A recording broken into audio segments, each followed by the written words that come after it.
Good afternoon, viewers, and welcome to Futsal868 Corner Talks on a Saturday.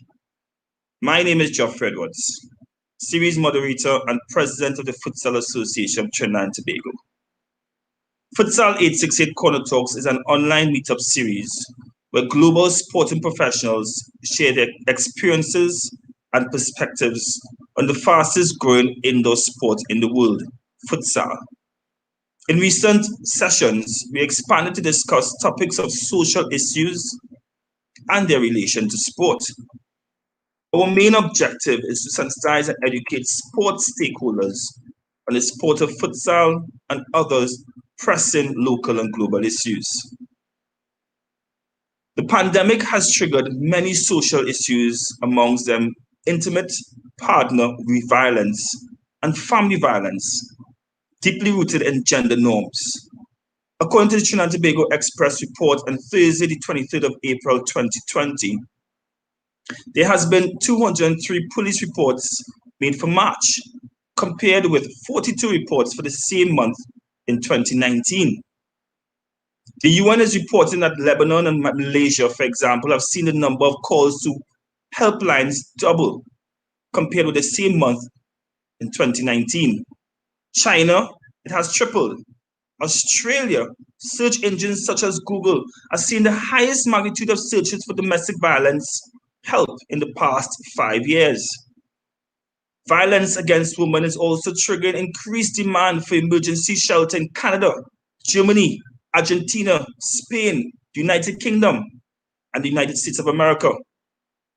There is a global call to increase investment in online services and civil society organizations responding to gender-based violence and declare shelters as essential services. On April 23, 2020, 146 countries, including Trinidad and Tobago, answered the United Nations Secretary General's call on gender-based violence and COVID-19 and committed to make prevention and redress of gender-based violence a key part of our national and global responses, as well as ensuring that issues of gender equality are treated as essential to recovery. We at Futsal868 also answered that call. Today, in episode 37, Futsal868 discusses toxic masculinity and gender-based violence. I must admit, we are a bit reactive, given what has occurred in our news recently. Death of women, death of men. What's the problem? How are we going to resolve it? Are there resolves to it?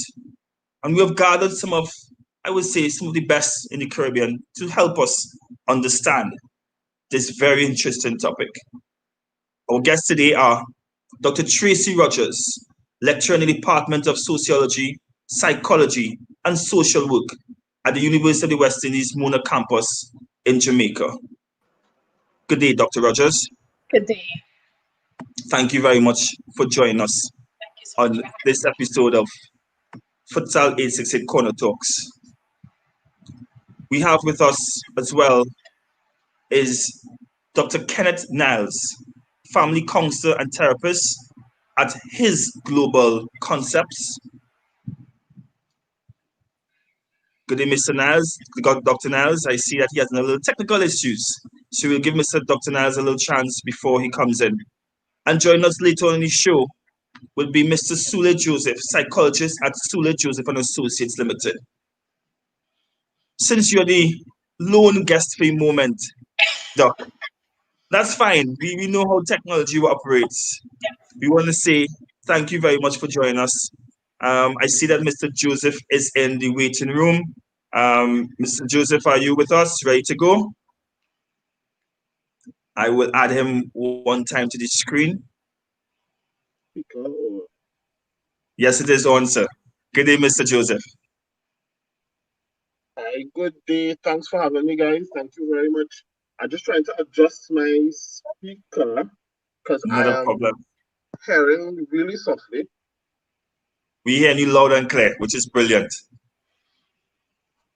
Yeah, I don't know what's going on. Let me just put in the headset. Not a problem. So by the meantime, I would like Dr. Rogers, can you please define for us the two terminologies that we have bridged in this question of toxic masculinity and gender-based violence? And you will follow suit, Sule, as regards to the same question, because we need to understand the what, the why, the how, in order to, before we move forward.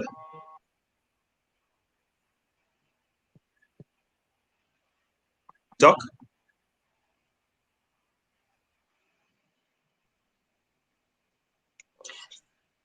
So I think this is a great place to, yes, I think this is a great place to start. Are you hearing me clearly? Yes, we are. Yes, we are hearing you. Okay, so I'm not certain if you're hearing me because now I'm getting a bit of a delay. So thank you so much for having me. I'm really happy to be here with Mr. Joseph, and I know Dr. Niles is attempting to get it on.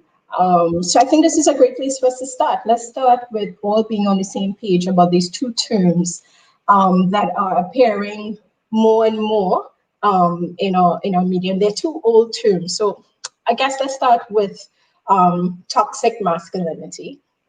And so toxic is anything that is harmful, that is poisonous. We know that. When we're talking about masculinity, we're talking about gender.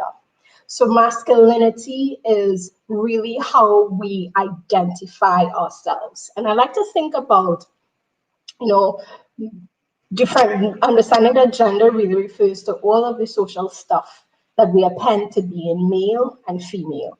So all of the roles, the norms, the practices, all of the things that we think are male and all the things that we think are female. And so if we think about masculinity and femininity as existing along a continuum, with masculinity being gender representations that we append or we fix to the male sexed body, and femininity being gender that the gendered roles, norms that we affix to the female body. We can look at it on a continuum. And we know that it's not that simple, because since identity has to do with how I feel and how I represent myself, we may fall at different spheres or different points on that continuum. So it's always good to think about it that way. So usually when we talk about masculinity, we're talking about norms, behaviors, values that we append to being biologically male. But certainly we can use masculinity, because masculinity, gender is not necessarily male or female, but it is social norms. We can actually, so I am a biological female, but I can perform in certain ways that we associate with being masculine. So that's one way to think about it. And of course, when we talk about gender-based violence, we're talking about any violence, be it physical, sexual, verbal, psychological, emotional, financial, any violence that is enacted and justified on the basis of gender. So I guess that's kind of where I want us to start. Understanding that gender is a term that we need to understand, and gender has to do with social norms, values that we affiliate or append to being male or female, and we can put some of those in the bracket of masculinity and some in the bracket of femininity. So I think that's a good place for us to start.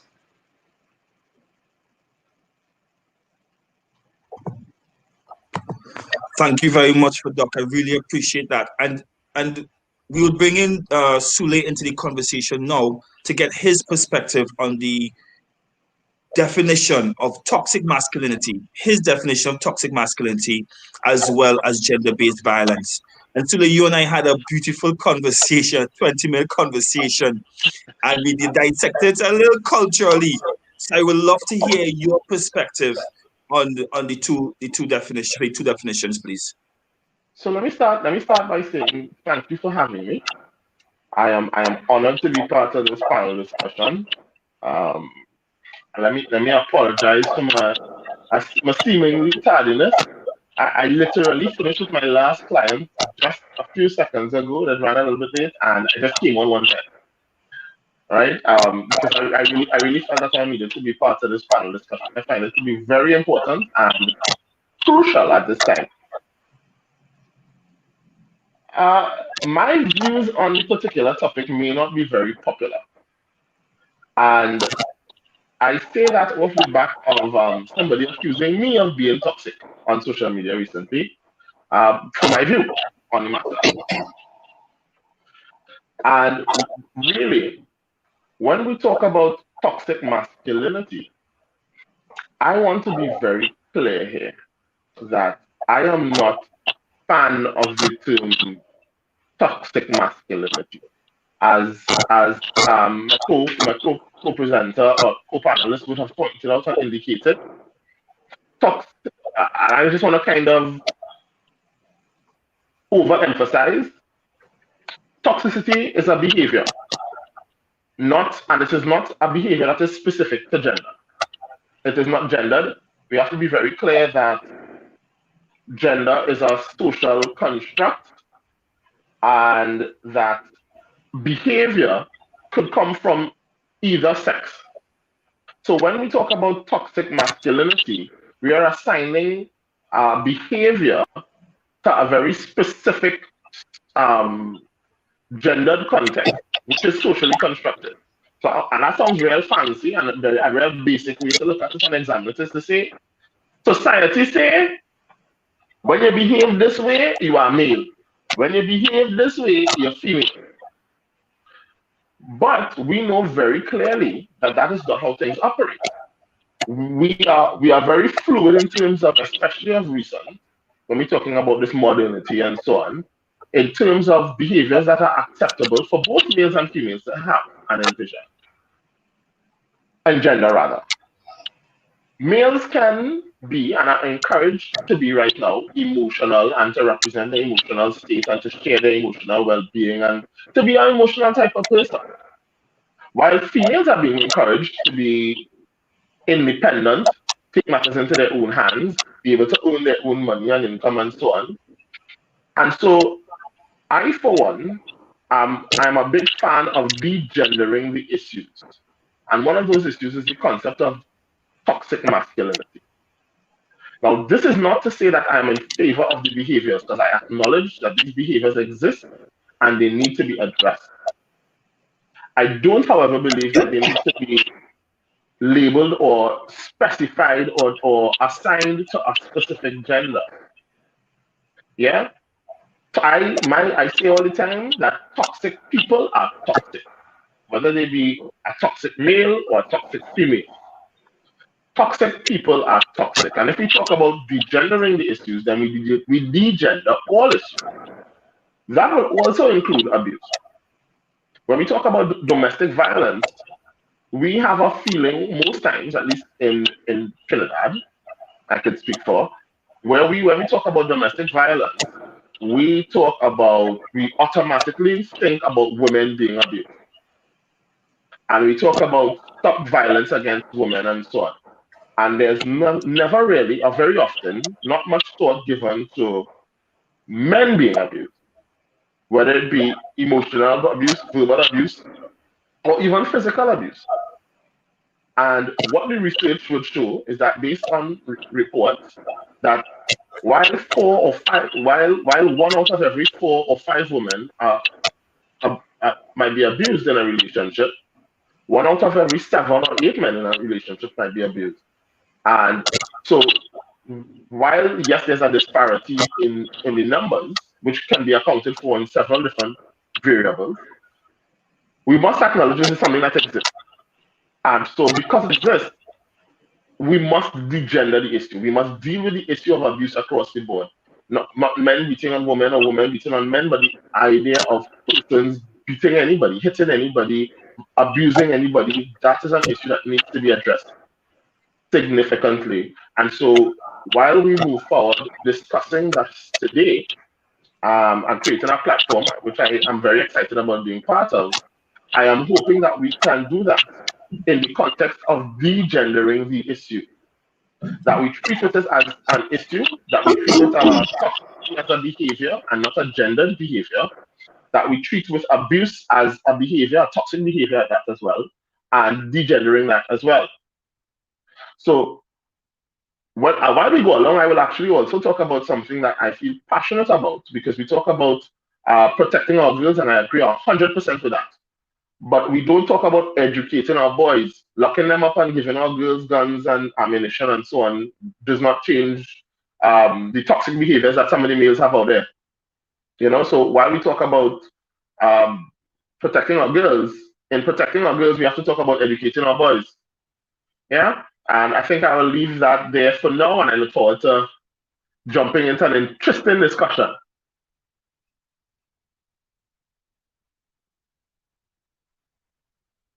Most definitely. And we have joined with us Dr. Niles. Yeah.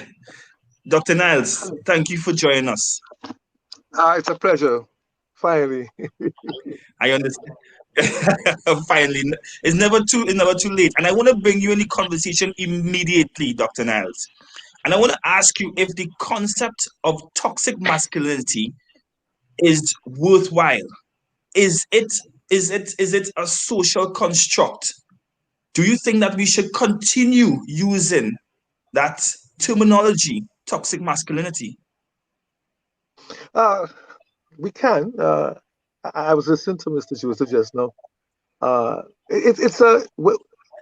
don't think it's your genderizing. It's a reality that, as he said, both female and male are toxic. But I think we need to address them isolatedly, and then come to a place where we can see how one helps the other, or how one can diffuse the other. I will suggest also that it is culturally based, and it's a more socialized issue than anything else. In looking at the male man, realizing even from the birth, of course, we are socialized within context of our gender.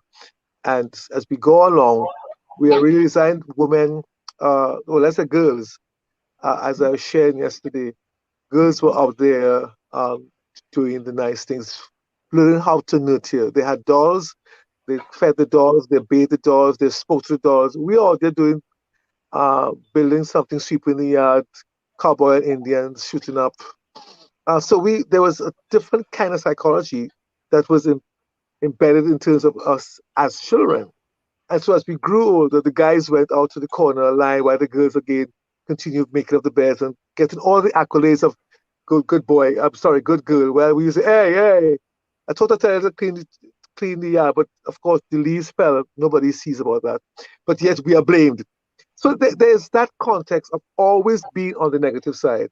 And so somewhere along that way, we became our coping skills. To find a coping skill, we had to defend ourselves aggressively. And of course, against the context of what the female represented. And as Joseph was saying just now, we need to see us good. I was sharing with a couple this week, and I was telling the wife, please don't give any more Fs.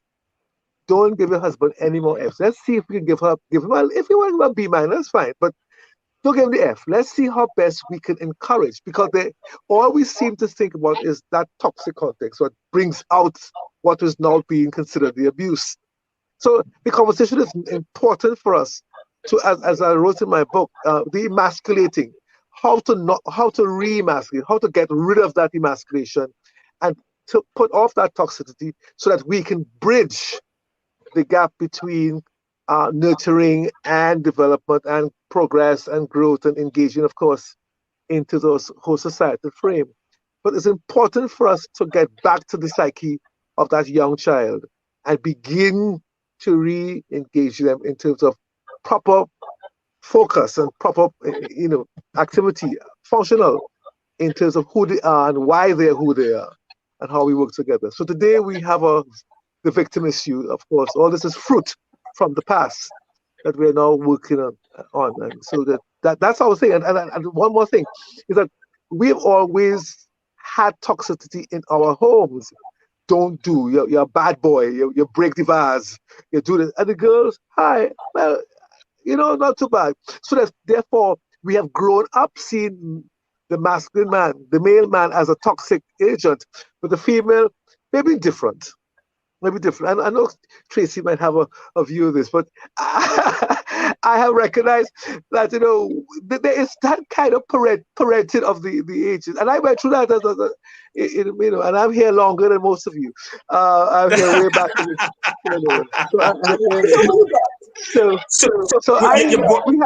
We had the old time stick, the finger was there, but the stick came. And so with that stick, you realize, wow, boy, we boys really have a hard time. And I went to all boys school, which again, we saw that kind of aggression. Guys trying to throw guys over the top of a fourth floor, they're fighting no matter what. And I mean, girls fight. Eh? My daughter went to an all-girls school, but there was that difference. And I think the word toxic really gives us that gravity, that very bad, unchangeable kind of characteristic or trait, I must say, that even though it's bad for the girls. So I think we need to look at that. Yes. So, Doc, I'm coming to you, Dr. Rogers. I'm coming back to you, and with everything that's being said, it is. If I'm smiling, yeah. If I'm smiling brightly, it's just because I haven't seen Kenneth in a long time. We have had that's wonderful good. Conversations. I'm happy. And oftentimes don't.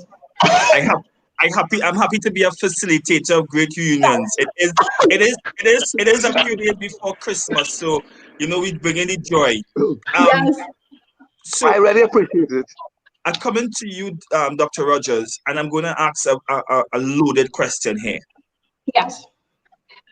Toxic masculinity. I'm a geologist. I'm not a psychologist. I have the IST behind it too, but just something different, right?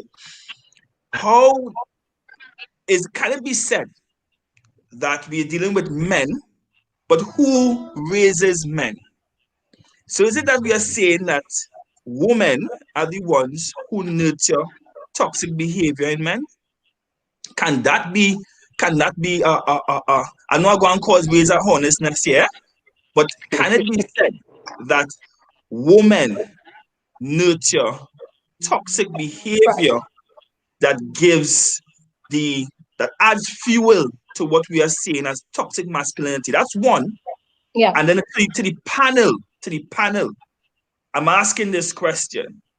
Seeing that the Caribbean and Trinidad Tobago and the Caribbean is divided into race and class, where does toxic masculinity fit into the societal divide of race and class? Dr. Rogers, I start with you. Great. So I'm going to answer your question. And in answering your question, I want to actually address some things that Mr. Joseph brought up, and then some things that Dr. Niles brought up as well.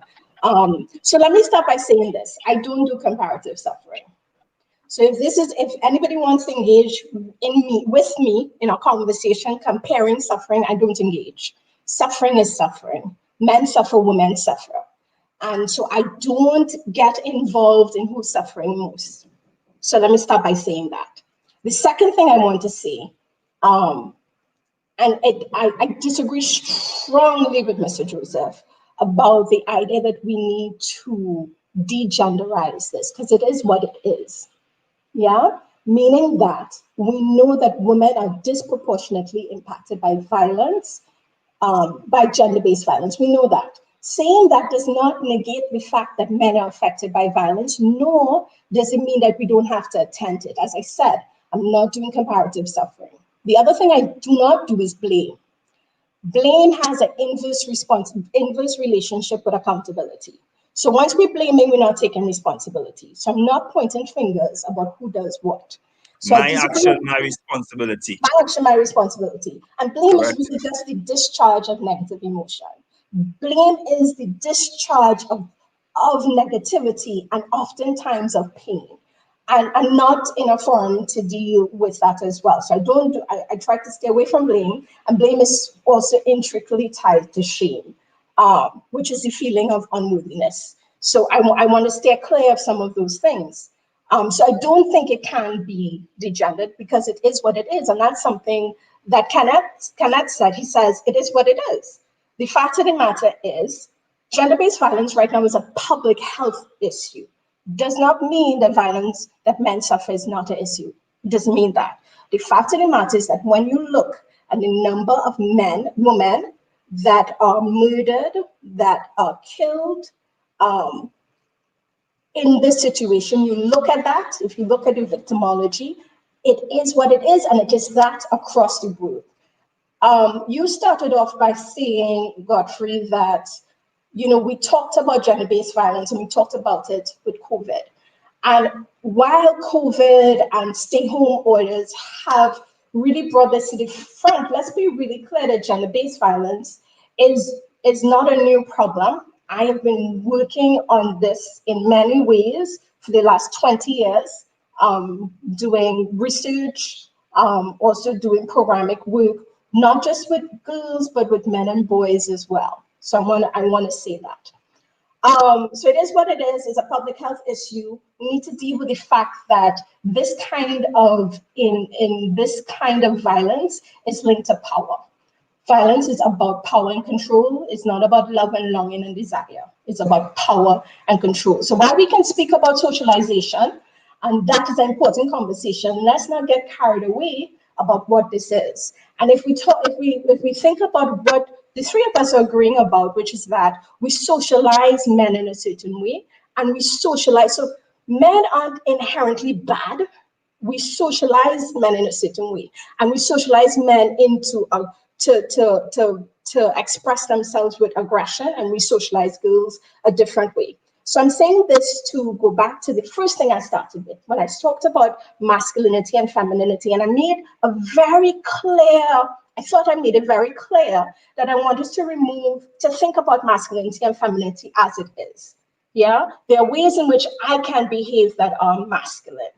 Like, one of the things that we need to be clear is that women perform masculinity, women perform patriarchy and enforce patriarchy all the time. We don't raise boys and girls in silos. We don't teach boys to be boys here and teach girls to be girls here.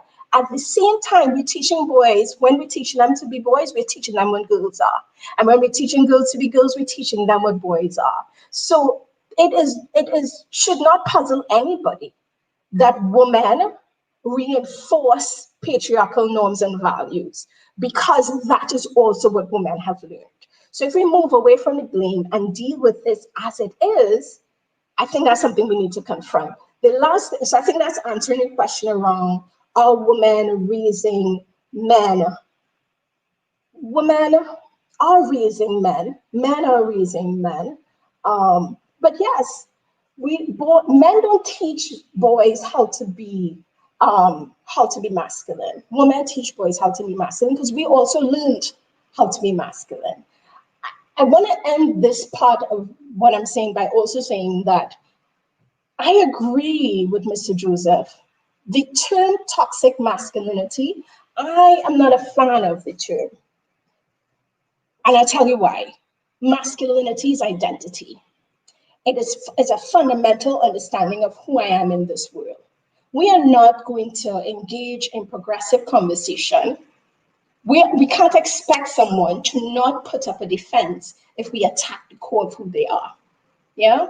So oftentimes when toxic is paired with masculinity, it's natural that the defense goes up because you are attacking the very thing that I've been taught about who I am from as far back as I can remember.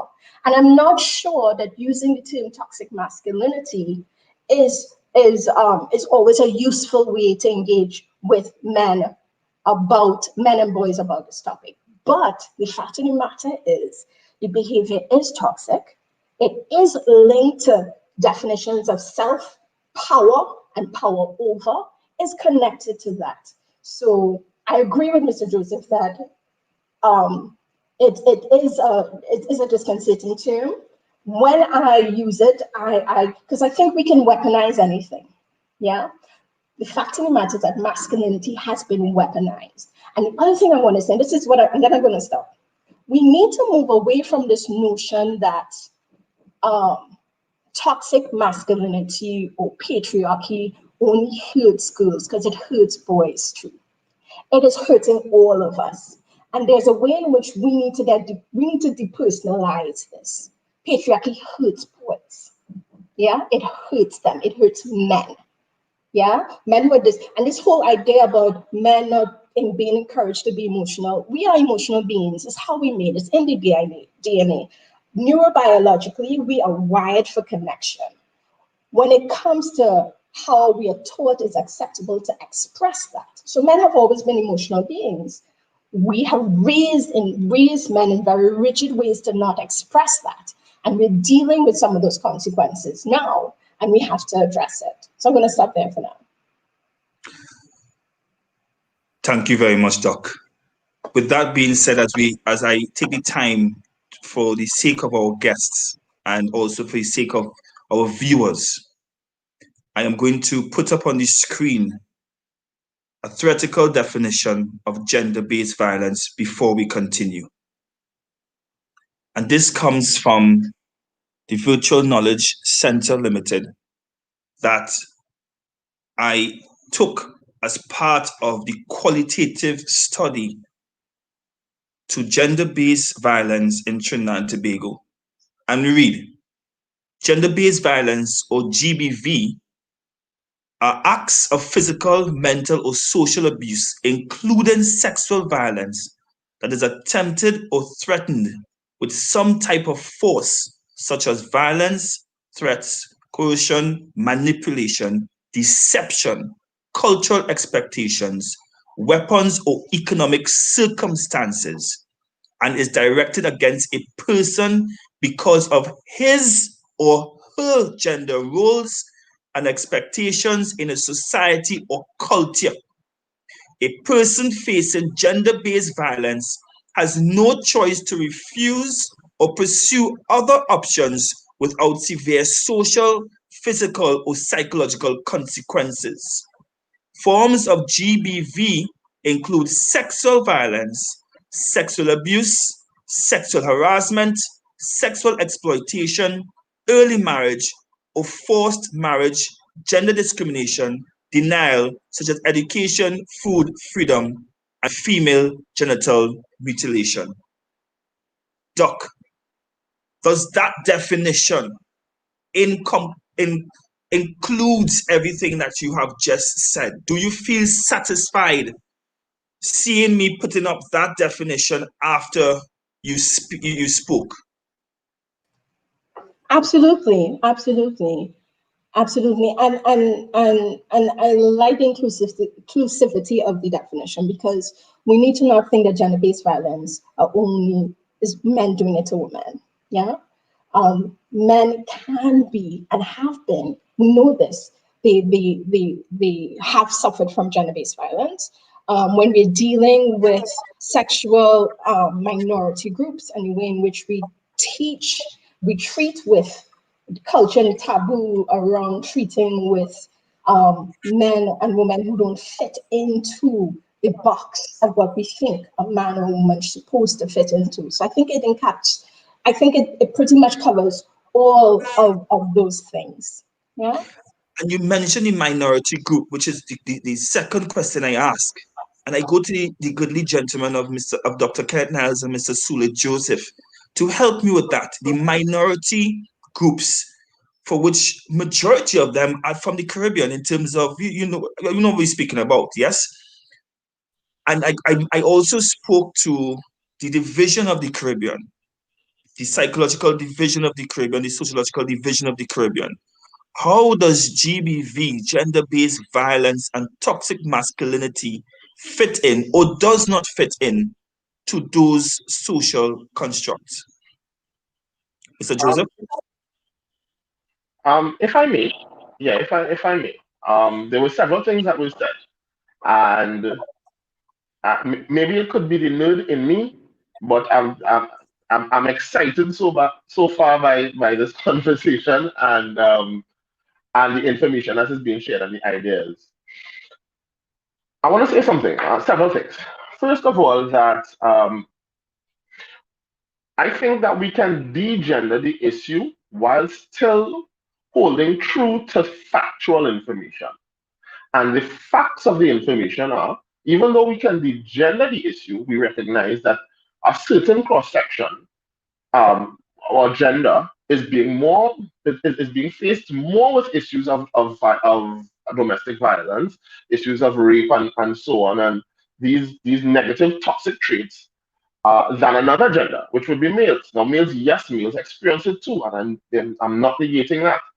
And I think that we can face the fact of the statistical, I wouldn't call it an anomaly, but the statistical fact that females are the ones who have a higher rate of experiencing this toxic or unjust, if you want to call it that, outcome, and we must address that. That has to be addressed. However, I don't think that we have to address it, that we have to make it specifically about, if we don't have to go to the realm of it being only about women. We can degender it and still say, based on the statistical information, we are treating, we need to look out for this population who is at greater risk than another, right? When we, and I'm saying that because when we look at crime and we say, okay, we are going to work in a particular area, statistically, we haven't necessarily gendered crime and say, yes, we're going to stop all males from committing robbery, and we'll tackle the females after, because the females are, we look at the statistics, we look and say this area is an area that is being bombarded by crime, criminal activity, and whatever have you, and so on. And so we're going to pay particular attention to this area and put resources behind that due to the statistical information, right? I just wanted to say that first and foremost. Now, secondly, I agree wholeheartedly when we're having this conversation about toxicity. It is not helpful to use a word like masculinity and toxicity together, because it automatically denotes, or it connotes to several persons a relationship between masculinity, which it may not necessarily be attempting to do, but it does anyway. A relationship between masculinity and being toxic. And what I keep saying over and over, particularly to clients and to persons, being masculine doesn't make you toxic. Being feminine doesn't make you toxic. As I said, toxicity is a behavior. And it's not a behavior that is specific to a gender, it is just general as a behavior. In the Caribbean, we have to consider the social context. And I think everybody has said that the social context, the socioeconomic context, breeds and feeds what these toxic behaviors that we have. I joke all the time and I say, as a child, nobody asked me if I was afraid of the dead rat, or the dead cockroach, or any dead animal that existed. The females would hide in the house and be scared and send you to bottle your feelings and to go out there and deal with whatever the task is. So very early as men, we are taught to bottle our feelings, to hide it, bury it inside, and do what needs to be done.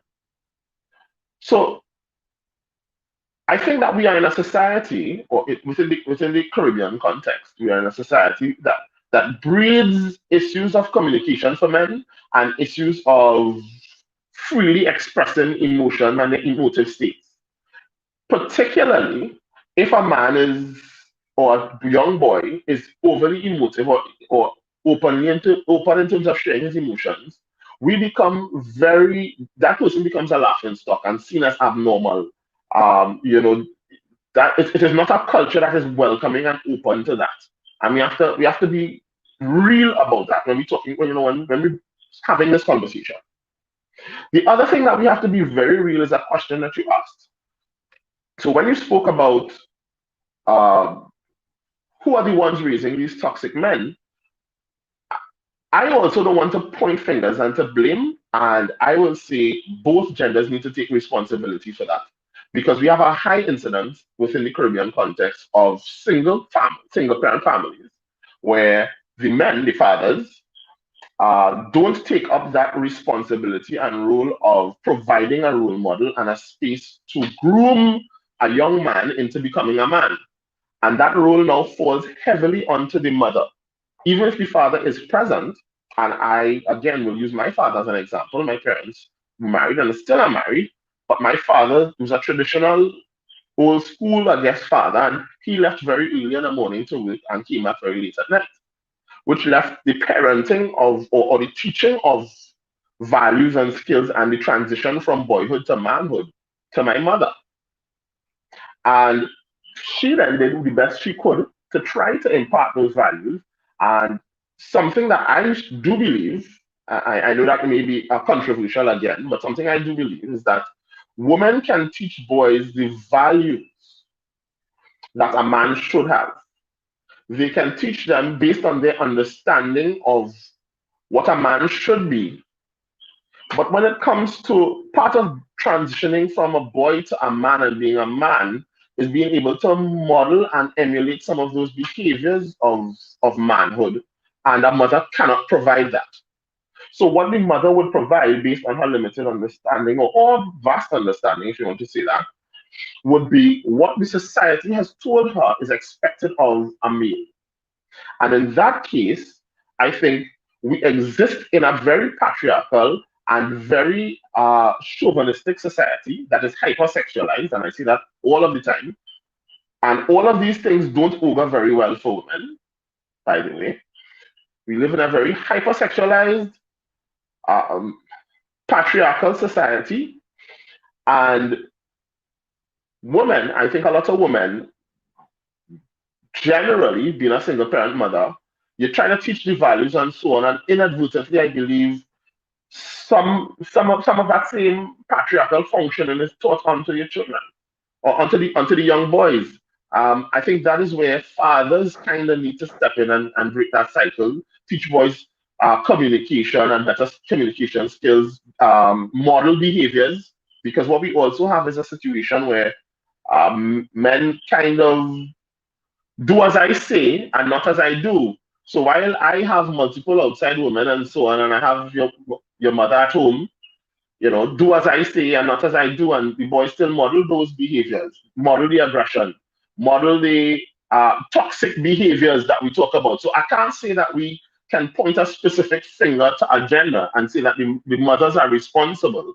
I'm saying that we are currently in a society where there's a breakdown in terms of values. There's an issue where both sides, the single mothers, are doing the best they can, I suppose, and supporting a cycle of a patriarchal system, and where we have a lot of males who feel that they are doing their responsibility as a father just by providing resources. And so that's where that continues. Now, for the final point quickly, I just want to say that we have to be real that toxic masculinity, the term in itself, affects a very specific population when we're talking about the Caribbean and Trinidad context. In the Trinbagonian context, when we talk about toxic masculinity, it often, very, very often refers to the Afro-Trinbagonian male and the middle to lower class male. And we have to be very real about that. And yes, I understand that will not be everybody in the wider sphere, especially us as professionals. Perhaps when we use it, it will be more on a wider scale because we examine the behavior, but it has been weaponized. And it has been weaponized, and it is weaponized, and oftentimes refers specifically to a small catchment. Yeah, I just wanted to end with that.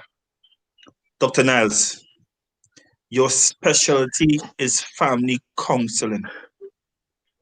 Mr. Joseph would have started off with the family, spoke about the family. I want you to give us what's happening with our families today, sir. Dr. Rogers would have said that toxic masculinity has been going on for a while.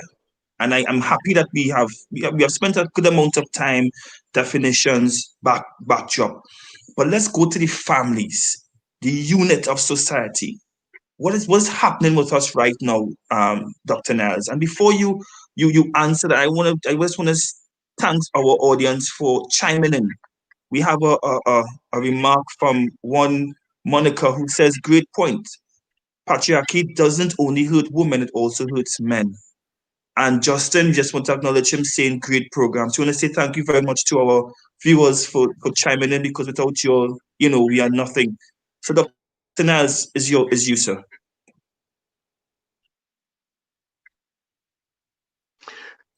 before I answer, well, in answering that, I want to just for my sake, that for Sule, the issue of toxic masculinity is not about the fact that we're trying to create a gender issue.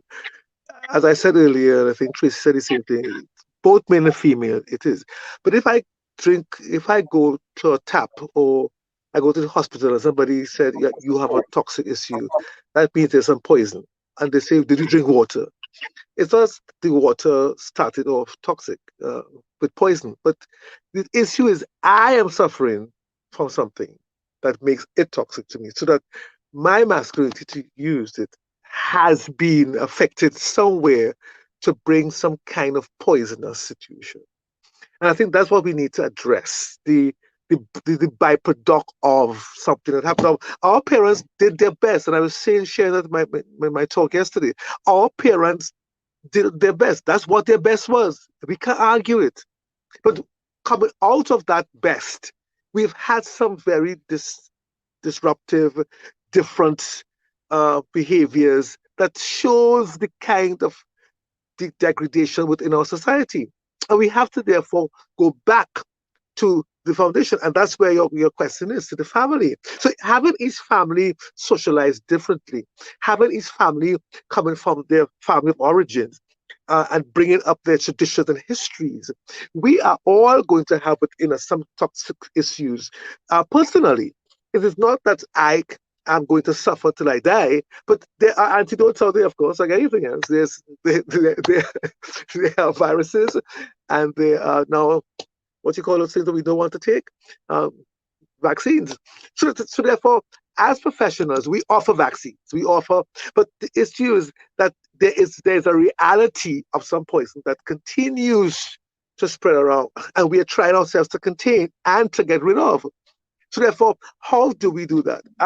For the first time in my 12 years of teaching family therapy at the university, and this is for the master's program, I've always got the family in terms of father, mother, children. And that has been going on. This year, this cohort I just did, for the first time, never mentioned the word home, never mentioned the word parent, never mentioned the word child. It's a group of people. So we find even in that, there is a change. There's a change of definition for what the family is. So therefore, we're seeing it in a more broader perspective. And that means that the environment is now kind of basically the foundation, what's happening out there. So earlier, when you're talking about the minorities, we're affected whether by those minorities, which has to do with race, cultures, creed, gender identities, sexualities, all those kind of commodities, they are all there affecting us in how we like or dislike.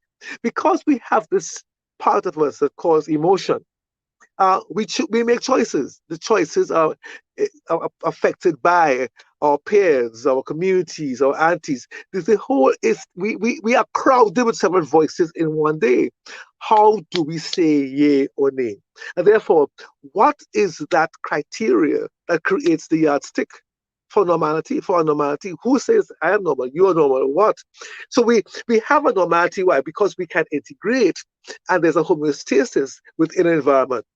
So the minute I become too hostile, or I'm too aggressive, to let's say in our conversation with Tracie, she might find, wow, you toxic boy, you're breeding a particular kind of venom there, and I come across here and somebody says, whoa, what a beautiful Dr. Niles. Oh, he's so gentle, he's kind. So I'm toxic, of course, by Tracie, but let's say Sule, I'm kind by Sule because he finds I'm going down the road good. So we really have to be honest that when we are talking about this, we are looking at this to see how it affects the larger masses in terms of what we are trying to put in some form of policy eventually. Because when you're looking at the issue of domestic violence, that has gone now from a minority to a majority. That is going now, that's affecting not just a nation, it's affecting the world. And so we need to find a vaccine for that brings us into the place where we can not just control it, but we can get rid of it. But how? It has to go back to that FOO, the family of origin. We have to go back to our traditions, back to our cultures, back to those norms, and re-establish the relevance for today. For instance, I mean, look where I am. I mean, this can be toxic to me. I always thought that virtue was toxic. I could say, wow, this is, where my father asked me once, do people write letters anymore? No, they don't, Daddy. They use emails. So I can say, he said to me, so therefore, that word of handwriting is no longer, has become poisonous to our system now that we can't even write. I could use that word poison into the tongue. So you see, he thinks that the email system is a negative to man's creativity. What about the artist? What about the draftsman who no longer uses a template and uses his ink pen and point 4 and point 3? He goes right to the laptop, puts in at a cart, and he has his diagram. Today I'm in your space. And that, to me, early on was toxic. How can I come and infringe in your privacy, in your living room? You are in my study. What are you doing here? So we have to realize that as we go along, we have to take things in context. And we have to bring relevance. Otherwise, we will not be able to lose that word. But there are real poisonous issues that have affected the normalities in terms of how we relate and how we interact, and therefore, what is the future? So those are the things I have been addressing, actually, encouraging my students to do. One of my students just did a paper on interpersonal violence. Again, look at the male, and I had to help her to bring some balance, of course. What about the female in interpersonal violence, not just the male, because you see, people they're always saying one thing, but we have to help them streamline. And I think that's where we are. So we have what we call in gerontology environmental press. We have to look at the social, physical, and of course look at the rest of it, the spiritual, the financial, all those values that need to be affected. Can you imagine that we have literally just scratched in terms of we haven't even taken a break. Normally we do this show in 3 segments. We haven't taken a break, and 52 minutes have gone already. This to me is amazing. And we know that this is part 1 of 3 parts. And I want to say to my guests, it is because we cannot give this topic justice. And at Futsal868, most of our shows of this nature, we always try to do it at least 3 parts. We have to. With that being said, I want us to take a quick moment to look at the diagram and then jump straight into some solutions. I mean, as I said before, we try our utmost best. Again, this diagram came from the study when it looks to understanding violence against women, part of gender-based violence, and looking at gender inequality and discrimination in particular context shaped by economic, political, and social factors, historical factors, structural distinctions on the basis of age, income, location, ethnicity, disability, gender, identity, sexual orientation, and other characteristics. So we see social norms, social practices, social structures.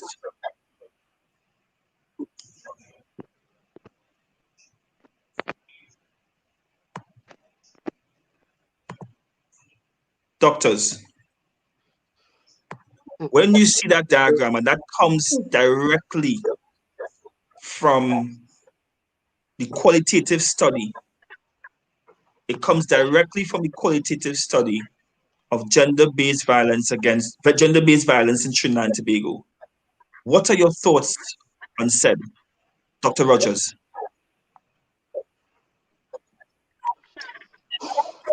So I want to start by, so where's the danger when we have conversations like this?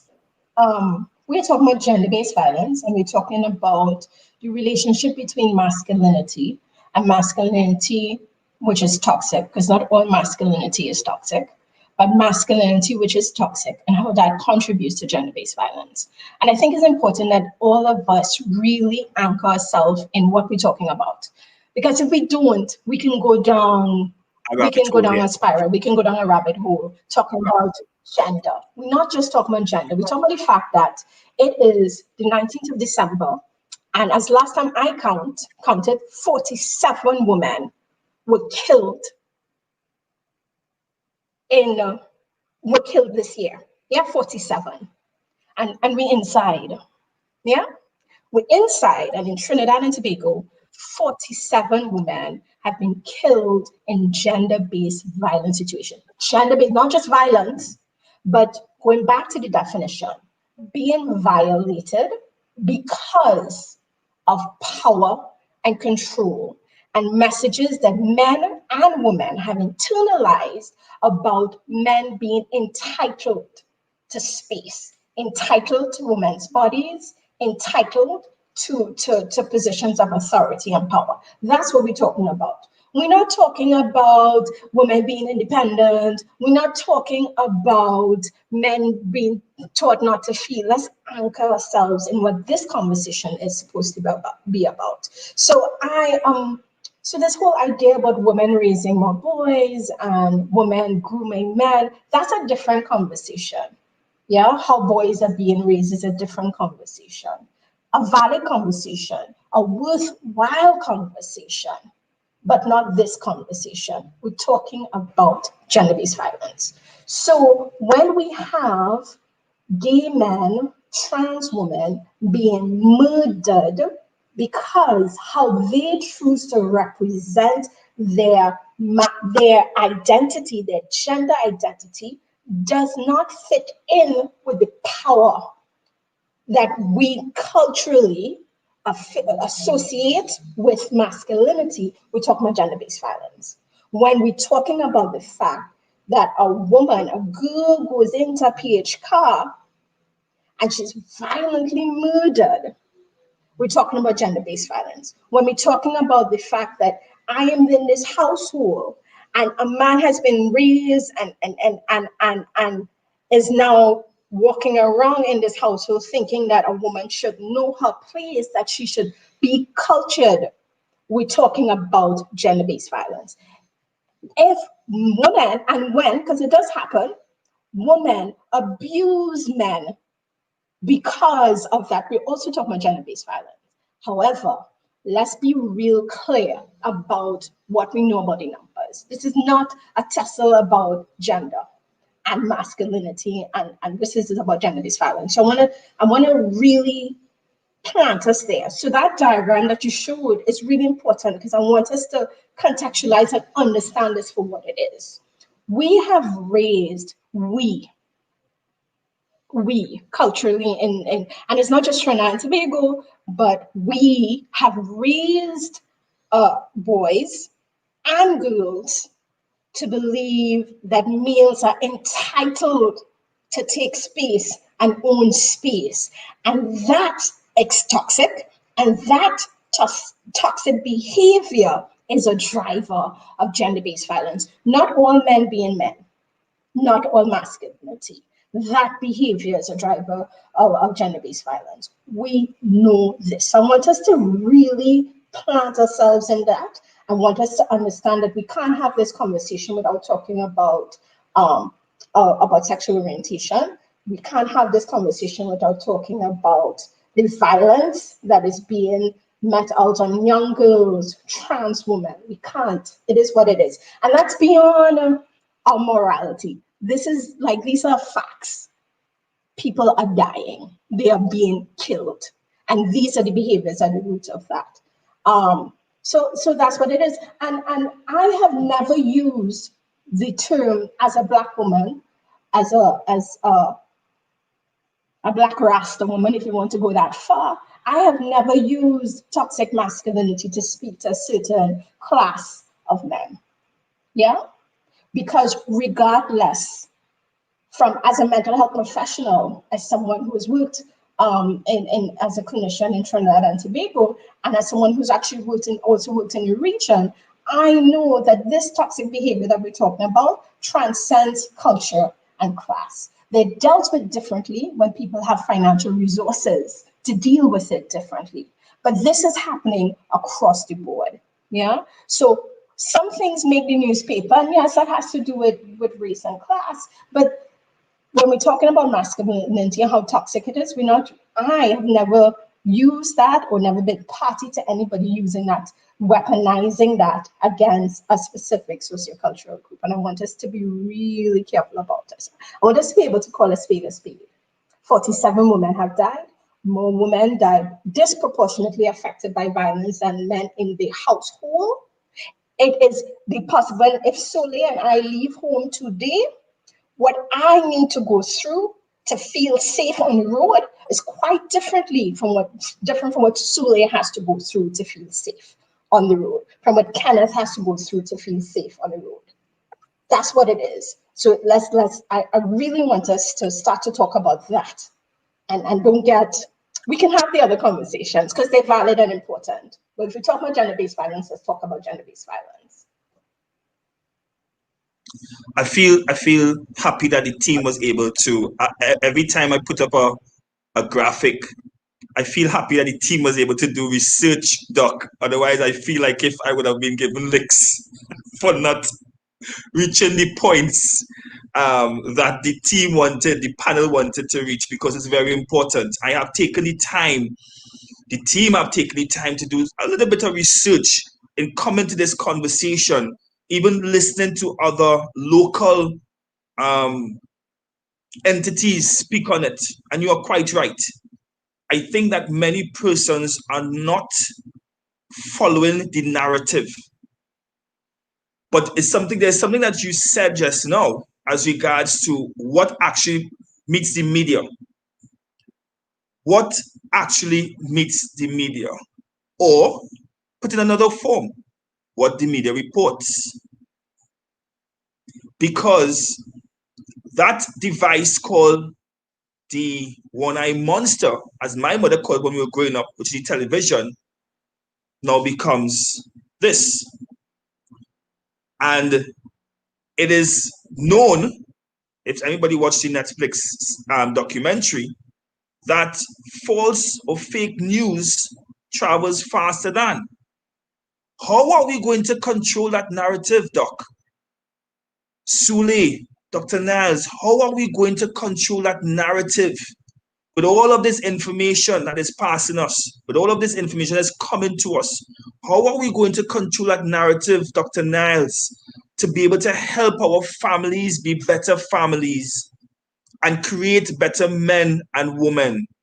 Sule, I throw it out to you first as we reach into the segment of recommendations, because no matter how much little bit of time or what we were able to accomplish, I want us at least to speak something when it comes to recommendations, suggestions, and solutions. So Sule, I start with you.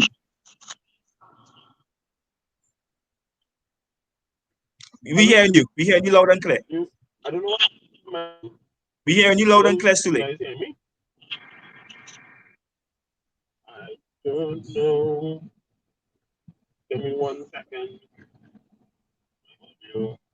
By the mean, Dr. Niles, by the meantime, you okay. I hear you guys now. All right, go ahead. Yeah, I'm back. Yeah, okay. All right. I want to acknowledge, as Dr. Rogers was pointing out, I want to acknowledge that it is disproportionate, and I agree when you're talking about addressing an issue, you have to deal with the side that is disproportionate first and foremost. Yeah.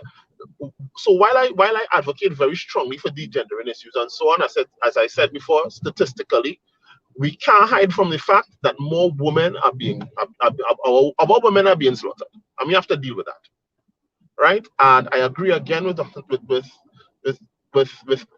panelists that it comes from a place of power and control, but we also have to acknowledge that that does not come from a vacuum. And I think when we talk about society, we acknowledge that somewhat, but I want to formally state it that the society and the patriarchal society in which we exist, basically, that in itself is toxic. And so we have men trying to function within a toxic society. So the man who is trying not to be toxic is told repeatedly things like he needs to get his woman in order, or that, you know, he needs to be the man and step up. So we have to acknowledge that the society that we live in is a toxic one. And while we might want to ascribe a lot of the blame to persons in themselves, we have to acknowledge that they function within a society that perpetuates this toxicity. I do believe, however, that the conversation about how it is formed and about children and how we socialize our children is an integral part. So that's where I vary a little bit. I believe that's an integral part of this conversation when we're talking about protecting our women, because we also need to talk about retraining our boys and educating them. And I started by saying that. So when we're talking about solutions, the solution to me is not by putting a gun in the hands of our women or giving them pepper spray and so on so that they can feel safe. Women deserve a society where they don't need pepper spray, where they don't need a gun to walk the street, or they don't have to feel as though the chances of them being molested or harassed or so on, just leaving their house, is an everyday occurrence. And to do that, we can't just talk about protecting our women, because who's the person doing the protecting of the women? The men. And if the men are now assigned with the responsibility and the role to protect the women, it suggests a couple of things. One, that women can't protect themselves. And two, it perpetuates the same stereotypes that we're trying to avoid, which is that the man's role is that of protector and dominator, and now to come in and step in and protect all these women from these big bad men and so on or whatever. When in truth and in fact, from what we are saying, the ones who are the perpetrators and the ones who are doing these nonsense and these portraying these toxic behaviors are the same men themselves. So what we need to do is we need to start having these conversations about how our men are trained to develop these toxic behaviors. How is our society toxic?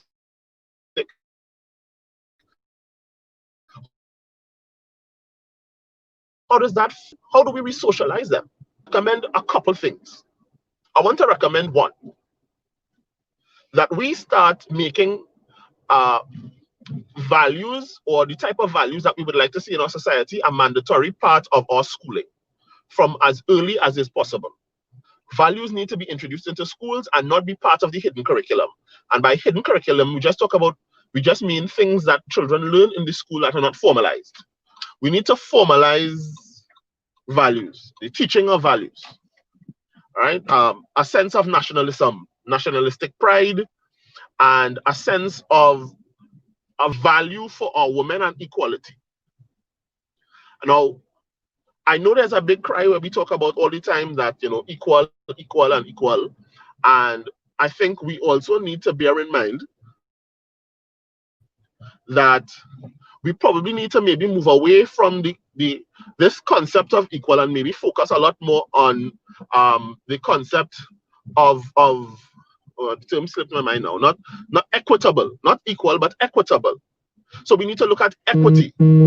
And when we're talking about male and female, we need to talk about equity, because who brings what to the table is not necessarily what is equal, but necessarily what is equitable. Also, we need to teach these values of respect and fairness and so on. So bring it to the school. Values, I think, is a big part of that. That's one. Two, we need to look at treating with the traumas that exist within our society. Part of what I have recognized is that I think we're moving away from it a bit, but we have this thing about persons receiving counseling in Trinidad.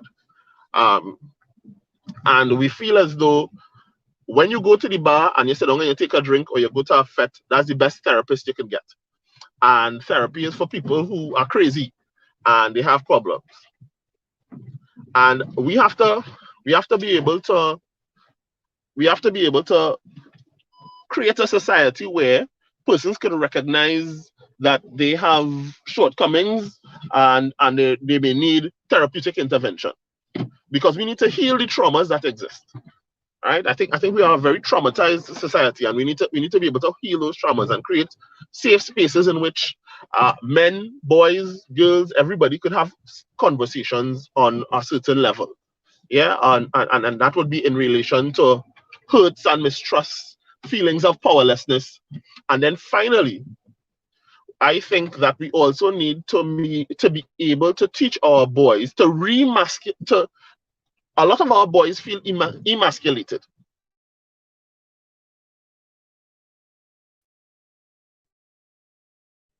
And when we talk about power and control, some men may feel as though they are losing power and control, and they feel less like men. They feel emasculated. So we need to be able to teach our boys how to be masculine and how to feel masculine in a new world. In a new world where it is okay for a woman to be empowered. In a world where it is okay for women to be able to do things that you can do as well, and you still feel okay and safe in your manhood. And based on those three things, I think those are some, if we are able to start treating those things, and I am saying at a very early level, that's why I believe the conversation needs to go to early in young boys and adolescents and so on in that transition. That's why programs like these, I think, are crucial.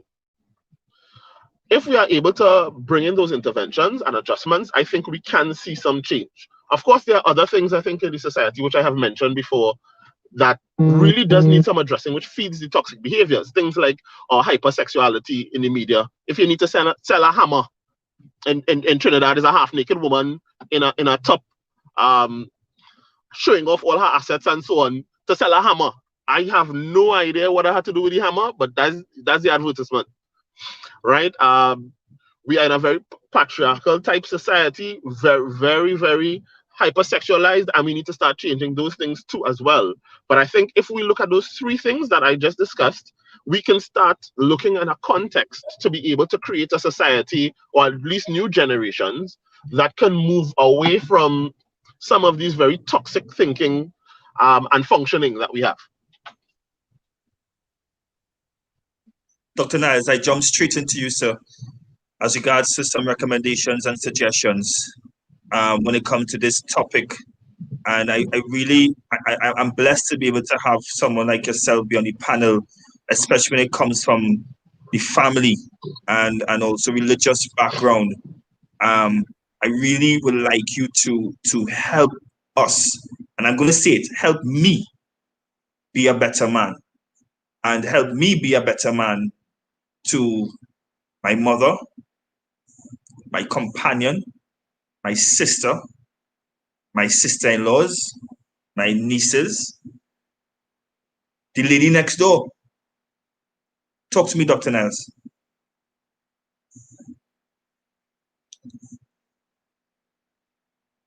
I'm still muted, is it? No, You're good now, sir. Okay. Yeah, Mr. Joseph, that there is FLE in the schools. That's part of the curricula. So they are being taught values. It's again, when they're taught values in school, where are they going with the values? They're going back home. The home is where the policies in terms of how I get to be who I am. In school, I'm a little structured. I get into fights and I get into tension. But home, I may have a little more leeway. I could do what I want. So that we have to go back to the home. And again, psychoeducation. Psyche is important to firstly to accept difference. I remember somewhere in the early 2000s, I shared publicly that I was counseling a perpetrator. And wow, the room where I was in got very hostile because nobody thought I should be doing that. People said he should be castrated. There's something wrong with you. And people walked out the room, slammed the door, and I got some enemies. But I said to them, if this person is toxic, I don't use that word, but I'm using it today. Tell me, somebody has to administer an injection, a vaccine somewhere, an antidote somewhere. Are we going to leave them to rot and what? Perpetrate what? Another kind of society? So that we ourselves, as even mental health providers and the general public, have to see how can we help the sick. We spend money on cancers and money on COVID virus, but nobody is really investing into to that issue of that toxicity that we talk about, the abuse, and all that is mental health. Men have been affected by their own socialization, and we have to get them to sit down and educate. Let's have more public, private. Everywhere I go now, even as a pastor, I just did a series on mental health, showing that same thing, how to bring change in character. Even when I stand in front of my class, I'm trying to get the balance, because today, as we realize, the gender-based violence is not just males against females, it's vice versa. And so we have to get that kind of paradigm established. How do I do that? I get back to the family and I help them sit down on what we do call family system therapy. Let's get some family systems established. How do we relate this to relevance in context of where we're going? What does the society ask for? What's our demands? And how do we therefore get this going?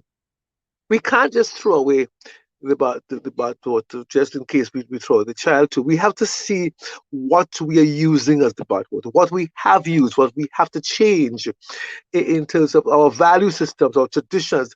And let me go back again to the present day COVID-19 protocols. We are here virtually, and I have said to myself, I would never go online. I would never do this. I would never do that. Here am I, not having to transition and to see, hey, this is not bad after all. So it's the same context in terms of the values we want to set for our men and for our women. The things that we said no to. A man, you cannot get more money than me. Hey, we have to understand that's a reality now. You cannot be more educated than me. The man must understand these values. The woman must understand how she must share. So we have to really bring in that whole new system of educating our public as to the balance now. It's different. It's different. We're not top heavy anymore. We are getting to that homeostasis. Everybody is equal. We're working together. And how do we accept parenting? What is that? Who parents? Before we had a village who parents the entire child. Now we are individualized and everybody is okay, power struggle. Hey, don't tell my child anything.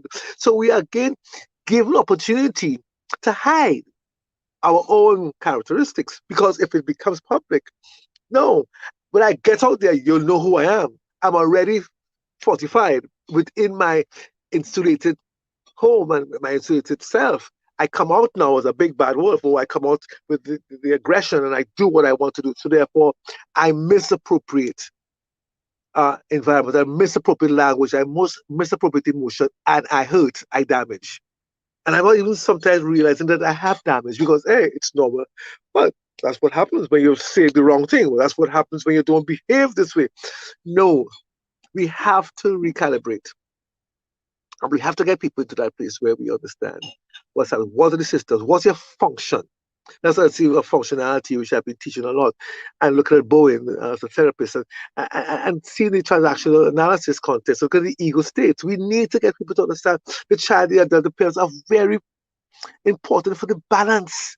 Not just the parent or the adult trying to be so forthright and disciplinary and taking control and whipping and making change. You wrong and I right. Hold on. I do not teach wrong and right. I teach forward.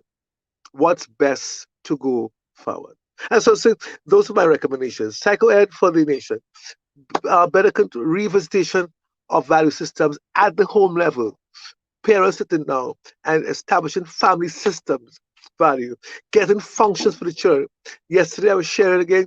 I said to them, we have to see, parents must understand, giving children chores is not a task. It is helping them to appreciate the realities of our function within a family space. Because that's what happens when we go out, we can't appreciate the function within any space, whether it's called employment, whether it's on the soccer field, whether it's anywhere. We like you, we hug the ball. We hug the ball. I have a bad testimony around me in my family. You hug the ball, nobody, bam, wham, the boy get a break foot. Domestic violence right on the playing field.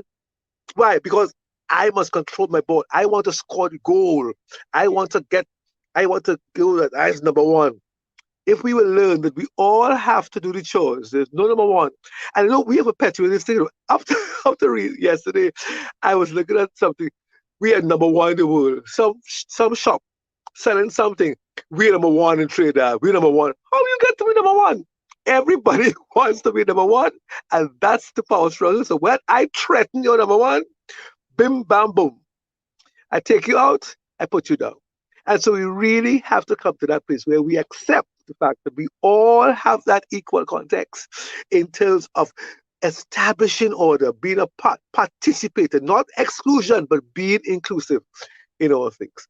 And I think if we do that, there's going to be remedy, there's going to be solutions. So it takes some time, but we have to sit down. And I have, up to this week, this month here, I have another client who, he's the perpetrator, and I've sat down with him. I brought his wife in. We shared. And 2 weeks ago, she said to me, thank you. I have a beautiful husband. He's been just cherishing her. And she's now learning that we can't just blame. She said, I'm not giving him all the blame. I recognize I did some things too. In my suave innocence, I myself was a bit toxic. So you see, toxicity is not a matter about the harshness or it's the subtlety that there is, but it's what we're looking at is how it causes the dissonance, how it causes that dysfunction. So you could be she's a nice girl, but somewhere underneath there's wit, there's sarcasm that kills you, toxic. So we really have to bring that balance and agree to where we're going. So that's for me. I am excited that this is my life. As I said, I've written 2 books on masculinity, and so I know this masculinity thing.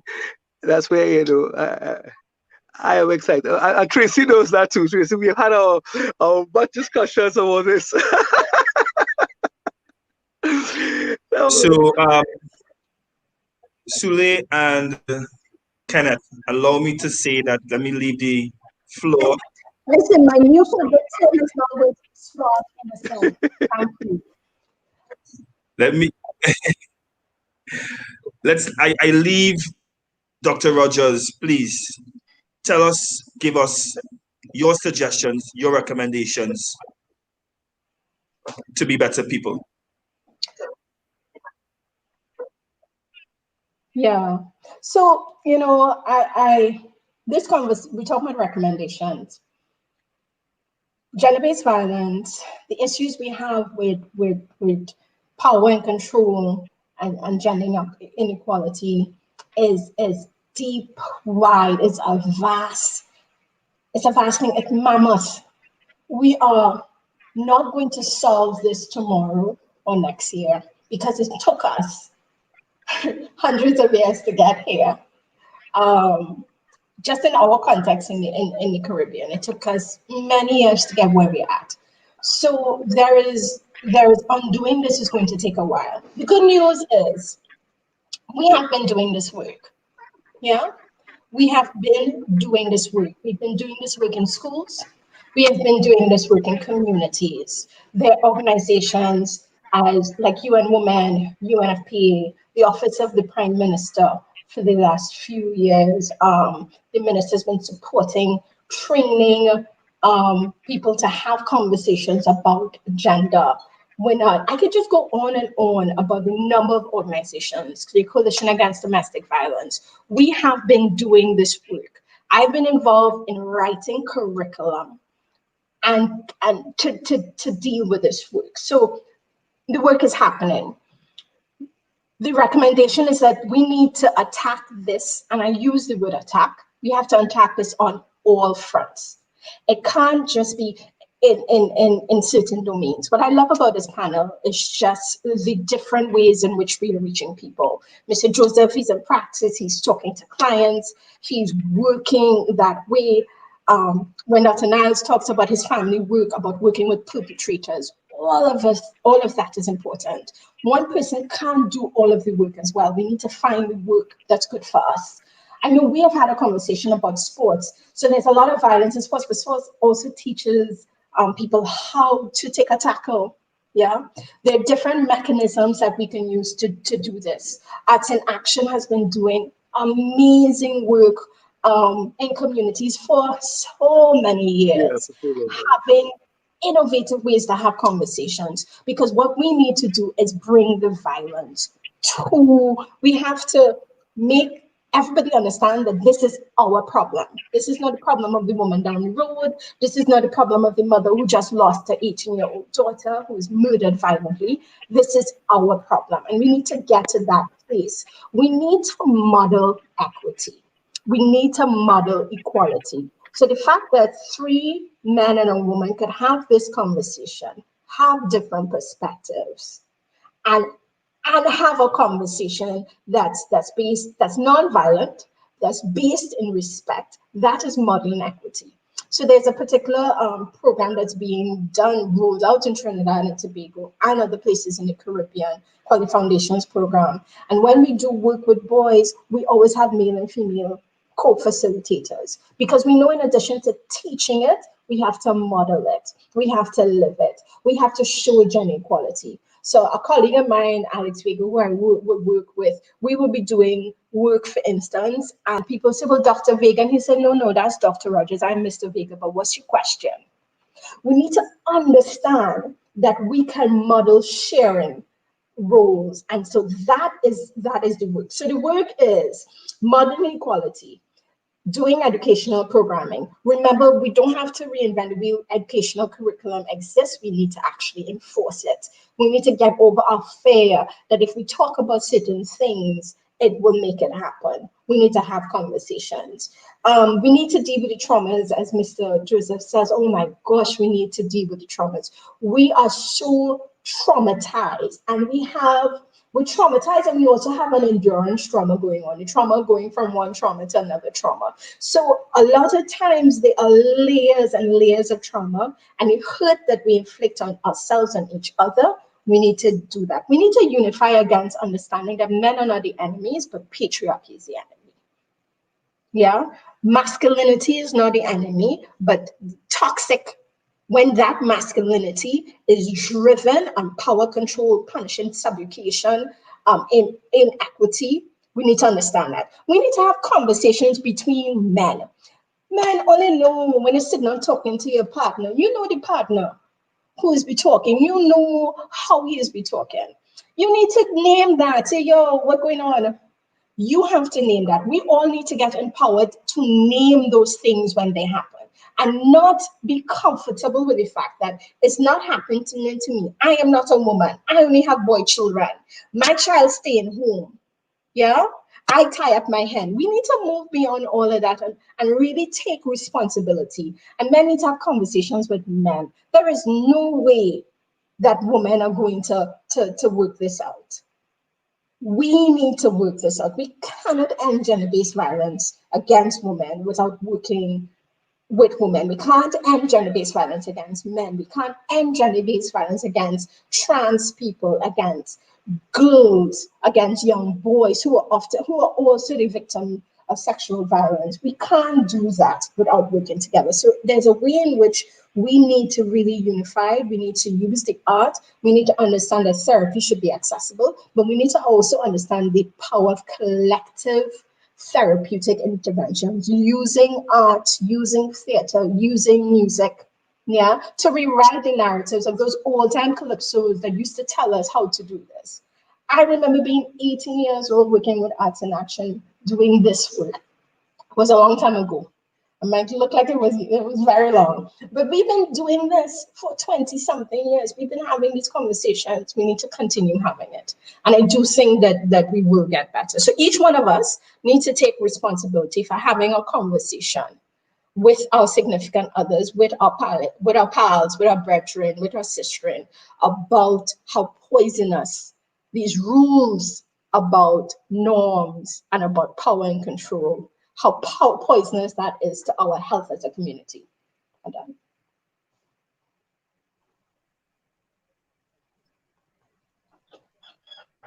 Wow, wow, wow. As a national sporting organization, we commit ourselves, the Futsal Association of Trinidad and Tobago, a full-body member of TTFA, today commit ourselves to continue lending the voice to gender-based violence, as was agreed to by 146 countries on the 23rd of April 2020, to make prevention and redress gender-based violence a key part of our national global response. We as an NSO also see it as part of our recovery in 2021. Gender-based violence, racial inequality, and mental health are three of the non-sporting activities that we will continue to engage in. And we want to say thank you very much to Dr. Tracie Rogers, Dr. Kenneth Niles, and Mr. Sule Joseph for empowering myself first as a leader and this organization, and helping our viewers to understand a little more as regards to this very touching and important topic. And let me share with you all our panel to tell you how important it is. Let's take a look at some of our viewers' remarks. We are a generation that has the privilege and ability to address issues our parents were not equipped and or not able to address. Mrs. Kathy Austin Jack said, "Thank you all for addressing this most pertinent topic. Indeed, men, fathers, are as much responsible for nurturing as women mothers are. There's a sense of entitlement that men exhibit." So, ladies and gentlemen, a few days before Christmas, you have given us a gift of taking time to spend on Futsal868 Corner Talks, which happens to be our last show for the year. And we want to say thank you very much. We wish God's richest blessings to you and yours. And we pray that 2021 will not be what society says it will be. It will not be what government says it will be. It will be what God says it will be. And we are destined for greatness, and greatness is ours. So I want to say thank you very much to one and all for being here with us. And we wish you all God's richest blessings for the rest of the year and in 2021. Merry Christmas and a Happy New Year. Thank you. Thank you very much. It was a pleasure. Bye, Mr. Joseph. Pleasant good evening. All right, guys. Thanks very much for having me. Dr. Rogers, I look forward to continuing this conversation. Normally footballers normally have two halves, but in this case we have 3/3. So we look forward to continue it. All right, well, I look forward to it. So thanks again, guys. We're going to continue this show right now. Good to work with you guys. Okay, yeah. Have a good evening. Yes, Tracie. So we're gonna take a quick break, and we'll be right back as regards to Futsal868 Corner Talks as we wrap up the year in fine style, knowing exactly what it is.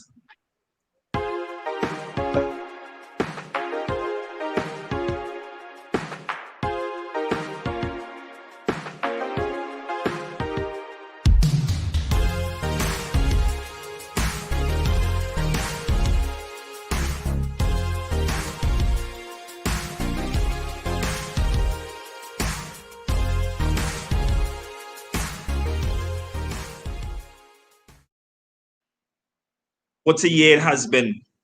A journey that started in March has now come to an end as regards to 2020. But most definitely, we want to say this journey did not start by just one person. It was the inspiration of the Holy Spirit that brought us to where we are. And most importantly, we want to say thank you very much to every single person who viewed, and all of our guests from all around the world. Botswana, Angola, Brazil, United States of America, Costa Rica, England, Scotland, Uruguay. It was amazing. It has always been amazing. We want to say thank you very much for everything that you all have done for us. I want to say take this opportunity that this week past was our Kids Connect, our free online mental health workshop where we had over 130 participants registering, and we reached over 85 of them. We could not have done it without these 4 ladies. And I want to give a heartfelt thank you to J.L. Valdez, Dr. Mersham C. Prasad, Ms. Tanika James, and Ms. Ariana Rampasad Singh for what they have done as regards to being qualified and dedicated facilitators to this a pilot project. It was truly and totally amazing, to say the least.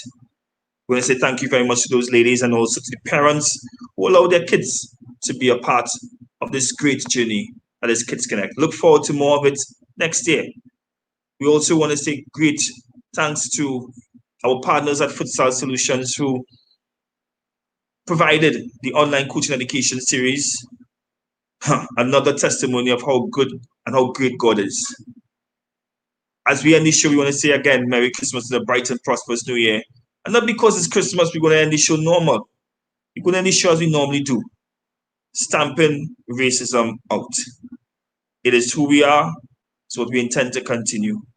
So wishing each one of you all a great, blessed, and prosperous, holy-filled Christmas and a God-inspired 2021.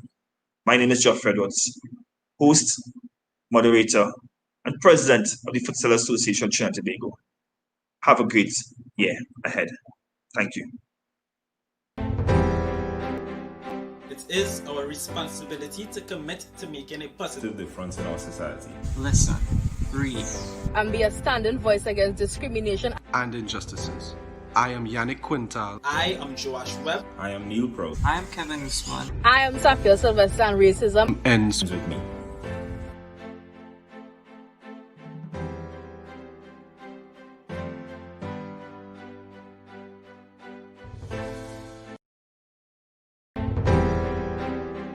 It is our responsibility to commit to making a positive difference in our society. Listen, read, be a standing voice against discrimination and injustices. I am Irene Marquez. I am Dee. I am McKenna. I am Jariel McCullen, and racism ends with me.